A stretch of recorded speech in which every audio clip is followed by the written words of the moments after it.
ang pasagin sa konsekta ito panila na ang pista iya siyawa kay sa Diyos kini gamit pinang Exodo kapitulo 20 versikulo 3 sa 4 may igsoon ano na bitaw ang pistahan sa Katoliko sumasang isultig atong previous nga part ni ang mga patron. So labay Katoliko mga patron ng Diyos palitan isa may mga Diyos na nasa bigyan gimensyon.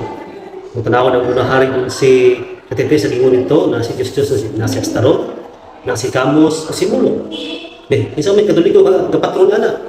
Yeah? Then apod sa hari 18-18 na naadi ang Diyos ang ngalan ng Baal, na may Katoliko ang patron ng Baal. Wala. So, pasagin na ilang magsuon para makakuha ang isakpan sa Katoliko.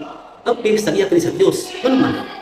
Kay kini atong gihandom ang makatawhan nang gipili sa Dios matod pa disampal mo sa Hebreo 13:7 nang ingon siya mo isuon hinumdumi ang inyong mga pangulo kaniadto nga bisulti kaninyo sa mensahe sa Dios paladuwa giun sa nila pagkinabuhi o pagpakamatay o gawatang ilang pagtuo natanawa so pista para sa Dios iya sa Dios dili kini iya siya at ang iyo sunod nga may suon, salamat kayo sa paglantaw. God bless.